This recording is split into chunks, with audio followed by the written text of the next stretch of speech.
Iniciamos, queridos hermanos y amigos, este cenáculo del Señor en el nombre del Padre, del Hijo y del Espíritu Santo. Que Él sea acompañándonos en este día para compartir, ustedes en sus hogares y nosotros en la casa iglesia, compartir lo que es la devoción a Dios, la devoción al Padre por medio de Jesucristo en el Espíritu Santo. Vamos a orar a Dios primero que nada, le vamos a presentar nuestra gratitud por todo lo que Él realiza en nuestras vidas. Demos gracias al Señor entonces para comenzar este cenáculo. Padre, te doy gracias por este maravilloso momento de compartir con mis hermanos y amigos. Te doy gracias en especial por mis amigos, Padre.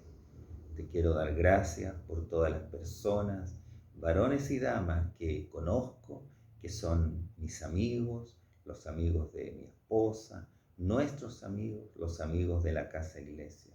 Padre, gracias por todos nuestros amigos. Y te doy gracias especialmente por uno que estuvo de cumpleaños hace poco, por nuestro amigo Darío Valdebenito. Gracias por él, por su vida, por su inspiración, por su buen testimonio. En el nombre de Jesús. Amén. Demos gracias al Señor por todas sus bendiciones, por todos sus beneficios. Amén.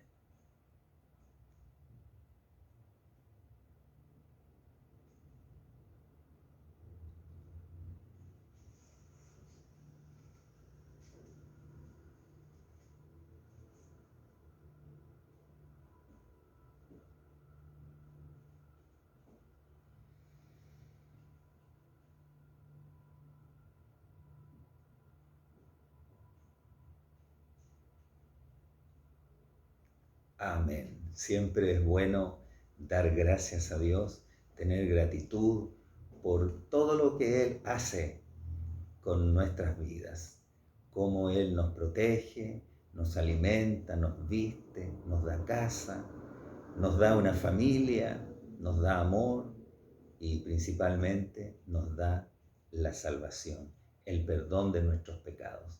Qué hermoso es nuestro Padre Celestial en su generosidad paternal que Él tiene para con todo ser humano y particularmente para con los hijos de Dios, con los cristianos, con los que hemos seguido a Jesús, hemos reconocido a Él como nuestro Salvador y Señor.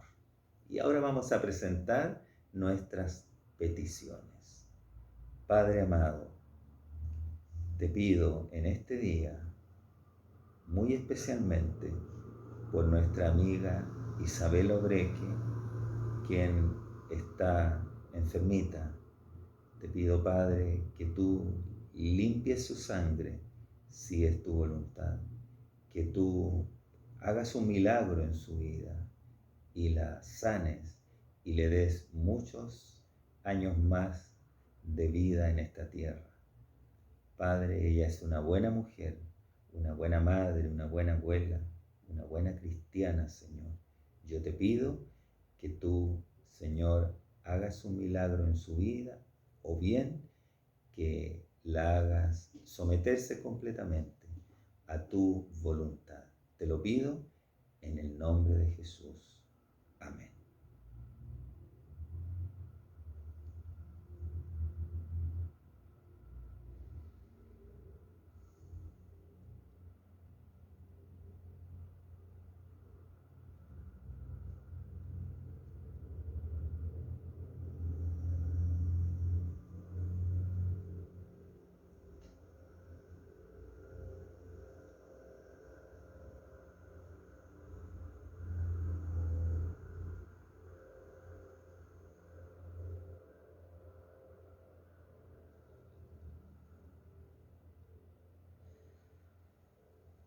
Amén. También te pido, Señor, por nuestros amigos y hermanos, Guillermo y María, ese maravilloso matrimonio que durante tantos años hemos compartido la misma fe. Y por sus hijos, Priscila, Gemina, Elda, y sus esposos e hijos e hijas, es decir, por los nietos de Guillermo y María, para que tengan todos salud, fe y prosperidad, para que permanezcan unidos. Te lo pido en el nombre de Jesucristo nuestro Señor y Salvador. Amén. Le hemos presentado al Señor nuestras peticiones y también le hemos dado gracias. Y ahora vamos a alabar a Dios. Vamos a cantar un hermoso salmo. Les pido que abran sus Biblias ahí en el libro de Salmos, en el capítulo 66. Este libro de Salmos, escrito por David y otros salmistas, poetas del Señor, es de un libro de vida devocional, de adoración a Dios. Hay cantos de alabanza, de gratitud, también hay peticiones de perdón. En fin, es un libro que sirve mucho para acompañarnos en la oración, en nuestra vida devocional. Y los invito entonces a que cantemos el Salmo 66 que dice: aclamad a Dios con alegría, toda la tierra, cantad la gloria de su nombre, poned gloria en su alabanza. Decid a Dios cuán asombrosas son tus obras. Por la grandeza de tu poder se someterán a ti tus enemigos. Toda la tierra te adorará y cantará a ti, cantarán a tu nombre. Cantemos. Aclamad a Dios con alegría, toda la tierra, cantad la gloria de su nombre, poned gloria en su alabanza, decid a Dios cuán asombrosas son tus obras. Por la grandeza de tu poder se someterán a ti tus enemigos. Toda la tierra te adorará y cantará a ti. Cantarán a tu nombre. Aclamad a Dios con alegría. Toda la tierra, cantad la gloria de su nombre, poned gloria en su alabanza, decid a Dios cuán asombrosas son tus obras, por la grandeza de tu poder se someterán a ti tus enemigos. Toda la tierra te adorará y cantará a ti. Cantarán a tu nombre. Amén. Cantamos al nombre del Señor. Le alabamos a Él. Cuando se dice el nombre, encierra todo lo que es su persona. Eso era para los judíos en esa época. El nombre de alguien encerraba toda la persona de aquel ser, de aquella mujer u hombre. Y en el caso de Dios, el nombre de Jehová, el nombre de Dios es algo maravilloso y que encierra toda su misericordia, su amor, su persona, todo lo que es Dios, su perfección, su belleza, su inteligencia, su amor, su inmensidad. Dios tiene infinitas características que día a día vamos conociendo y son motivo también de alabanza. Bien, vamos ahora a la palabra de Dios, que siempre es importante en el culto que rendimos al Señor. Estamos ya terminando el capítulo 4 del Evangelio de San Juan y nos encontramos en el verso 43. Busquen allí el Evangelio de Juan, está en el Nuevo Testamento, es el cuarto Evangelio. Los Evangelios son Mateo, Marcos, Lucas y Juan. Son los primeros libros del Nuevo Testamento. Después siguen las cartas del apóstol Pablo y también cartas de otros apóstoles o personas importantes de la época de Jesús, y finalmente termina con Apocalipsis, escrito por el apóstol Juan. Pero vamos entonces a leer el verso 43 del Evangelio según San Juan. Dice así: 2 días después salió de allí y fue a Galilea.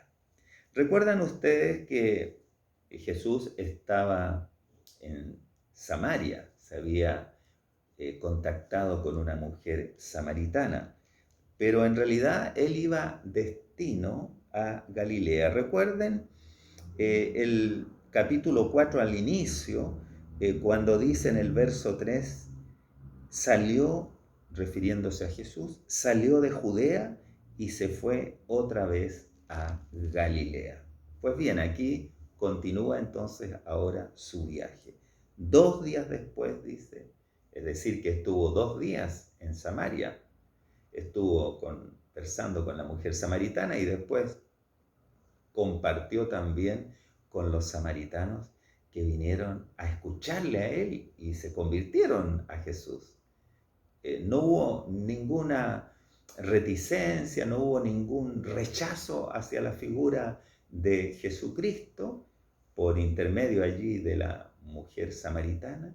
Es decir, una apertura increíble de parte de esos extranjeros que los judíos consideraban personas que estaban muy equivocadas, los consideraban herejes. Pero dice aquí que 2 días después salió de allí y fue a Galilea, porque Jesús mismo dio testimonio de que el profeta no tiene honra en su propia tierra. ¿Qué es lo que podemos observar acá? Ustedes van a darse cuenta que la actitud de los galileos no va a ser tan abierta como la de los samaritanos. Nadie, dice, es profeta en su tierra. Ya se ha hecho eso un proverbio, un refrán popular, ¿no es cierto? Cuando alguien le habla a la familia o le habla a los amigos, no lo escuchan, pero le habla a personas extranjeras o en otra ciudad y ahí sí le hacen caso y le toman toda seriedad a lo que está diciendo, compartiendo. Así es la naturaleza humana y Jesús la conoce muy bien y él mismo dio testimonio de que el profeta no tiene honra en su propia tierra. Verso 45 dice: cuando vino a Galilea, los galileos le recibieron, habiendo visto todas las cosas que había hecho en Jerusalén en la fiesta. Recuerden ustedes la fiesta de boda, en las bodas de Caná, ahí donde él convirtió el agua en vino. Entonces, bueno, ellos habían visto ese milagro porque lo acompañaron y por eso le recibían a este Galileo, digamos de su misma ciudad, le recibían con cierta cordialidad y esperando seguramente ver qué milagro iba a hacer en su tierra. Cuando vino a Galilea, los galileos le recibieron, habiendo visto todas las cosas que había hecho en Jerusalén en la fiesta, porque también ellos habían ido a la fiesta. El verso 46 dice: vino pues Jesús otra vez a Caná de Galilea, donde había convertido el agua en vino. Y había en Capernaum un oficial del rey cuyo hijo estaba enfermo. Esta era una persona probablemente cercana a Herodes Antipas, quien gobernaba Judea. Era un oficial, dice, de ese rey, un oficial del rey, o sea, alguien que estaba allegado a la autoridad. allí en Capernaum, pero el hijo de él estaba enfermo. En Capernaum, dice, un oficial del rey cuyo hijo estaba enfermo. Cuando oyó que Jesús había llegado de Judea a Galilea, vino a él y le rogó que descendiese y sanase a su hijo que estaba a punto de morir. Le rogó que por favor fuera a ver a su hijo que estaba muy enfermo.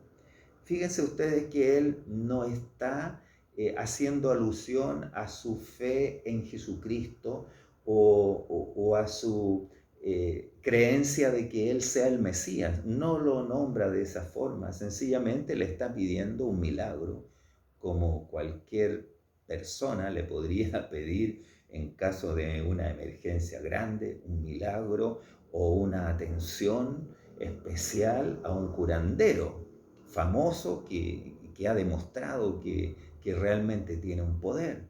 Entonces, todos estos galileos, y entre ellos este noble padre de este hijo enfermo, están yendo detrás de Jesús por el interés de la curiosidad también de ver a Jesús, los milagros que hace, y en este caso el padre porque quiere que sane su hijo. Vino pues Jesús otra vez a Caná de Galilea, donde había convertido el agua en vino. Y había en Capernaum un oficial del rey cuyo hijo estaba enfermo. Cuando oyó que Jesús había llegado de Judea a Galilea, vino a él y le rogó que descendiese y sanase a su hijo que estaba a punto de morir. Entonces Jesús le dijo, fíjense ustedes lo que le va a decir Jesús, y demuestra claramente que Jesús entiende el corazón de esa persona, dónde está puesto, cuál es realmente su cercanía a Él o cuán lejos pueden también estar de Él. Le dice Jesús a este hombre, si no viereis señales y prodigios, no creeréis. Es decir, ellos andaban detrás de las señales, de los prodigios, de las obras impactantes, tremendas que pudiese hacer este hombre llamado Jesús. No es que anduviesen detrás de él porque considerasen que es el Mesías, el Cristo prometido, sino un rabí que tiene unas capacidades y que es capaz de hacer estos milagros, estas cosas maravillosas, como convertir el agua en vino, que fue la primera señal que, según San Juan, da Jesús. Y la segunda señal es esta. Esta es, para Juan, la segunda señal, el milagro que va a resultar en este pasaje que estamos leyendo. Si no viereis señales y prodigios, no creeréis. El oficial del rey le dijo, Señor, desciende antes que mi hijo muera. Algunos han pensado que este pasaje es el mismo acontecimiento que se relata en otro evangelio de aquel centurión que tenía enfermo a un siervo y le pide a Jesús que lo vaya a sanar. Pero en realidad son muy distintas las situaciones, porque en este caso se trata de un hijo y en este caso no muestra el hombre la fe que demostró el centurión. Son dos situaciones realmente distintas, parecidas en cierto aspecto. Muchas veces nos encontramos en el Evangelio con estos hechos, estos acontecimientos similares que uno a veces tiende a pensar de que puede ser el mismo relatado de otra forma, pero en este caso no es así. Jesús le dijo, ve, tu hijo vive. Y el hombre creyó la palabra que Jesús le dijo y se fue. Sí, tenemos que reconocer que este hombre creyó lo que Jesús le dijo y creyó porque sabía que Jesús había hecho otros milagros y que había demostrado realmente su poder. Cuando ya él descendía, sus siervos salieron a recibirle y le dieron nuevas diciendo, tu hijo vive. Entonces él les preguntó, ¿a qué hora había comenzado a estar mejor? Y le dijeron, ayer a las 7 le dejó la fiebre. O sea, el día anterior, cuando este hombre estaba conversando con Jesús. Por supuesto se demoró en llegar a su casa, quedaba lejos. Iba a pie o quizá en una cabalgadura, pero a unos cuantos kilómetros. Entonces él les preguntó a qué hora había comenzado a estar mejor y le dijeron, ayer a las 7 le dejó la fiebre. El padre entonces entendió que aquella era la hora en que Jesús le había dicho, tu hijo vive, y creyó él con toda su casa. A las 7, a la séptima hora, es decir, a la 1 de la tarde, si contabilizamos las horas como lo hacían los hebreos, las 6 de la mañana era la primera hora, ¿cierto? Entonces, si contabilizamos, nos damos cuenta que es la 1 de la tarde, la hora en que el hombre de Capernaum conversó con Jesús en Galilea y luego, ¿cierto? Cuando volvió, encontró que su hijo ya había sido sano en ese preciso instante en que él estaba hablando con Jesús y en que Jesús le dijo, ve, tu hijo vive. A pesar de esa forma de poco reconocimiento hacia Jesucristo como Hijo de Dios, como Mesías, el Mesías prometido, se dan cuenta ustedes que es muy distinta la actitud de este noble con la actitud de la mujer samaritana, muy diferente, incluso con la actitud de Nicodemo anteriormente, es muy distinta, pero Jesús no hace esa diferencia porque Él es misericordioso, porque Él se compadece del dolor del ser humano y entonces es capaz de ponerse en el lugar de ese hombre que tiene un hijo muy enfermo y que dice que está a punto de morir. Lo único que quiere ese hombre es que haya un milagro y que le den la vida a su hijo, que le devuelva la vida a su hijo. Y Jesús siente aquello y lo hace porque Él es amor. Dios es amor. Nuestro Padre Celestial es amor. Si nosotros presentamos a Dios nuestras cuitas, nuestras enfermedades, nuestros dolores, Dios no es un Dios frío, indiferente, sino que es misericordioso. Y Él puede hacer un milagro, Él puede producir la sanidad si es su voluntad. Tal vez a veces no lo hace porque Él sabe que al quedar con vida esa persona, tal vez pueda sufrir otras situaciones y alejarse de Él. Lo que más quiere Dios es que nosotros nos acerquemos a Él y le reconozcamos como nuestro Señor, como nuestro Salvador. Dos cosas importantes, que le reconozcamos como nuestro Salvador, el que murió en la cruz del Calvario por nosotros, el que tomó nuestro lugar, el que lava nuestros pecados con su sangre, el que limpia nuestras conciencias de toda culpa. Él es nuestro Salvador. Nos salva de vivir en las tinieblas, nos salva de morir en pecado, nos salva de la condenación eterna. Y segundo, nuestro Señor, porque al reconocerle a Él como nuestro Salvador y entregar nuestra vida a Él, Él pasa a ser nuestro dueño, el Señor de nuestra vida, el que gobierna cada minuto de nuestro existir. Eso es que Dios sea Señor de mi vida.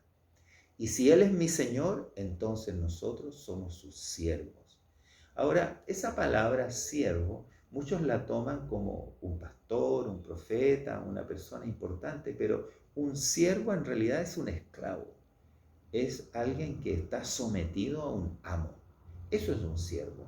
Y eso es lo que los cristianos deben ser en relación a Jesucristo. Deben ser esclavos del Señor Jesucristo.